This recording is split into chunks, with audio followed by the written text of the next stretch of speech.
Ladies and gentlemen, welcome back to another video with Swaggle Hoss. You know, in the game of life, sometimes you win and sometimes you lose.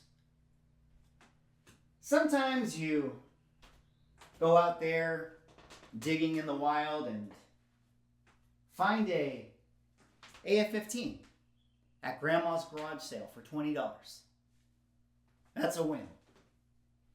Sometimes you get caught up in FOMO and you buy a book 30, 40% over FMV. That's a lose. And sometimes you go to one of the best comic book shows, one of the best new comic book shows, spend $1,000, buy yourself a Grail, one of the first appearances of one of the best characters ever, and then do something nice and try to do a trade with your dad and come home with a bunch of dollar bin books and run fillers for the same character. So in this video, I'm going to talk about my experience at Shortboxed Live this past weekend, talk a little bit about some of the books I got, or I guess in theory, didn't actually get, and then give my general thoughts on the kind of overall market, state of the market, what the show was like, and give you guys my experience on what I thought was going on at one of the best comic book shows ever. But before I get into it, if you guys could drop me a like, comment, subscribe for enjoying the content, help support the channel doing those things, I appreciate it. But let's get into this video here today. Now, if you guys don't know, last weekend was the very first, the inaugural Shortboxed Live. It was a comic book show put on by Shortboxed, which, of course, if you guys know, Shortboxed is a new company, kind of a new age company, an iPhone app that allows for the selling and buying of specifically now graded comic books. And they put together this great event and had, the foresight and the intelligence to invite such esteemed guests like yours truly, Swaggle Hoss. And yes, I did actually make a speech at that event. I think tomorrow I will put out a version of that speech because I don't know if there's an actual recording, but I did think that it might be kind of cool to have it here on the YouTube channel. So I'll put out something tomorrow. Just expect that. And if you guys want to watch it or listen to it, you can treat it kind of like a podcast, if you will. But I thought they did a really great job at the show. They brought together some of the best dealers in the country, who have like some of the best books for sale. They had a lot of great artists doing signings. The layout, the organization was really, really strong. And then they had a center stage where they had a lot of guest speakers. And it was nice having this little central hub of entertainment at the comic book show. Because if you guys know, sometimes you go around the comic book show and you're walking around and you're enjoying it, but like it's kind of nice to take a break or, have some kind of, entertainment in between all of your digging and your hunting. Now, let's talk about what happened at the show for me specifically. Now, I don't know if you guys out there have ever been to a wedding and had that feeling where like you had to deliver a best man speech, or for maybe the two ladies out there who are actually watching this video right now. Hello, by the way. If you guys ever had to do, a bridesmaid speech or some kind of thing like that, or, hey, it's 2023. Maybe you did a best man speech and you were a lady, and you did a bridesmaid speech if you were a guy. I don't know. But you guys know what I'm talking about, where it's like you have to do a speech. And you know how everyone is there and they're at cocktail hour and everyone's having a good time. And everyone's drinking and talking and doing jokes. And you're just sitting there in the back of your head, just thinking to yourself, yeah. It's good. Oh, yeah. Oh, your baby's so cute. Oh, it's nice. Oh, my God, I don't want to screw up this speech. That's what you're thinking the whole time. That was my experience. At the best comic book show ever, I was standing there the whole time thinking to myself, I don't want to screw up my speech and my lines. I'm having a little bit of anxiety right now. So I did the logical thing. And I went up to my hotel room and sat in there for a couple hours meditating, making sure that I didn't mess up the speech, and which prevented me overall from being able to do the kind of digging that I'm used to at the show. So I came back a little bit empty-handed. But, I did the speech, we did the whole thing, and after the speech, I was able to spend the last hour just looking for a few books. And I did actually walk away with 2 comic books. let me just show you the first one I got right here. One that you guys are going to be like, that's so boring. Who cares? Nobody cares about this. I'm the only one that thinks it's cool. But the one book I picked up for myself is Forgotten Realms, Homeland, #1. First appearance of Drizzt. Drizzt. Maximum Riz. Drizzt. Classic character in the Dungeons and Dragons universe. First appearance right here. You guys are like, who the hell is Drizzt? Dungeons and Dragons, that's lame. You guys just wait. You wait. You wait. Video game books, things like that, to the moon. Now, the other book that I bought for myself was sort of at the end of the show.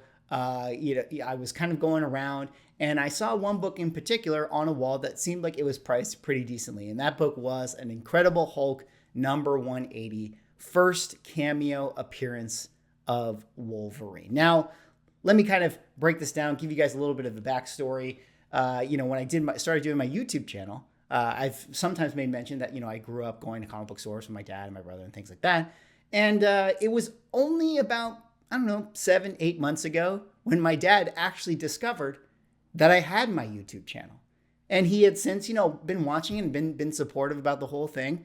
And, after watching my channel, he got a little bit curious about comic books. And then he himself decided to start going to comic book stores. And sure enough, he was buying what he liked, and one of his favorite characters is Wolverine. So he started collecting Wolverine comic books. In fact, he actually put together an entire run of the Wolverine series from 1988. That's how, much he was into it. And then, sure enough, he's now thinking to himself, well, I probably should get, 181 or 180 and things like that. And, so I saw the 180 on the wall and I thought, hey, that would be nice of me if I decided to buy for him.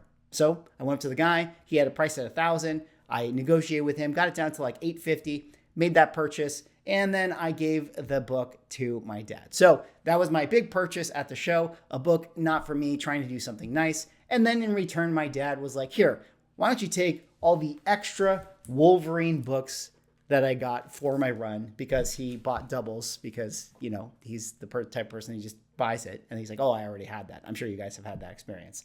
And so now I have a stack of dollar bin Wolverines for what could have been a Incredible Hulk 180. And I have to say that now that I touched Incredible Hulk 180 and kind of had it in my possession for a fraction of a second, yeah, Hulk 180 is better than 181. Team 180, the real first appearance of Wolverine. Much better book. There is one key in this Wolverine stack right here. Wolverine 155. The Incredible Hulk 340 homage. So kind of a cool book. But, we got all of these dollar bin Wolverine books that I don't know what I'm going to do with. But that wraps up the buying portion of the show. I kind of wanted to finish out and just talk a little bit about the feeling, kind of the experience at the show. What were people getting? What were people targeting? And really, I'm maybe not the best person because obviously I wasn't there every minute, every second on the ground, kind of feeling it out. But what I could gather from the conversations that I did have with, a lot of people around is that it was a very successful show. Most of every dealer I spoke to said that they did extremely well, which means, of course, that they were selling a lot. And a lot of them were describing different things that they were actually selling. One dealer was talking about, how they brought a lot of moderns, which at this particular show, modern was not very popular, or at least it wasn't very common because, when you have like the bigger dealers, typically they're bringing in that, really expensive Golden Age stuff. So modern sold really well at the show. Golden Age sold really well at the show. I saw a couple of people buying some huge PCH books. Saw a couple of people buying, a lot of Silver Age stuff, DC and Marvel. Shout out to Reggie Collects. Reggie Collects also did a talk. I sat in on his talk, and he actually at a certain point kind of asked around the room, like, hey, what have people bought? And everyone was kind of flashing their stuff, and a lot of people flashing Giant Size X-Men, Hulk 181, Hulk 180s, Marvel Spotlight 5s, a lot of Bronze Age stuff too, which is, again, very, very interesting that, even though Bronze Age and those particular types of keys have a high census, there is constantly people buying them. There's always an influx in demand. So I guess where I go with that, or where I kind of land the plane in my thoughts of it, is that, we really are at the point where people are just buying what they like, right? There's no specific chase to any sort of book. There's no targeted prize that people are going after. You know, we've really reset back to this level pre-COVID where, you know, the comic shows are people who are there, like, you know, obviously some people are there for investment purposes, but, you know, a lot of people are there because they have their lists. They want to fill out their runs. They want to collect this. They want to collect that. They want to buy this. They want to buy that. And there's really no rhyme or reason to what people are looking for. You know, the comic book collecting community is very, very diverse in their interests and very, very diverse right now. And, you know, the books that have always been popular are still always popular, and the abstract things that people really like and the obscure things that people really like to collect are still things that people really like to collect. And that's kind of the state of the world we're at. And also on top of all that, I thought a lot of people were, you know, really into the remark game right now, really into the signed books, you know, by a lot of the artists. So it's really hard to sort of put your finger on the pulse of like what's happening right now in the ground roots of the comic book collecting hobby. I mean, last time we had that conversation about how raw books were really, really popular. I still think that is the case. You know, people are looking for those deals. But it did feel at this show, in this show in particular, graded books actually were moving, you know, and it could have been the clientele. This was a show that was in the Bay Area, you know, got that Silicon Valley money, you know, coming in there. People just maybe buying those top shelf graded books because they, you know, work at Apple and they have $1 bajillion of stocks, you know, so it could have been that kind of clientele. I don't really know, but it was a really, really great show overall. And I had a Hulk 180 in my hands and I got fleeced by my dad. So that is the end of it. Anyways, that's all I got for this video. That was me just sort of talking about my thoughts on the show. Thought I would be just kind of do a little bit of a post-mortem. I'll definitely be posting my speech. I think that will be a little more valuable and helpful to you guys to listen to if you want to get value out of comic books. And yeah, $1,000 spent, and all I have to show for it is a stack of dollar books. Anyways, that's all I got. Like, comment, subscribe. See you on the next video.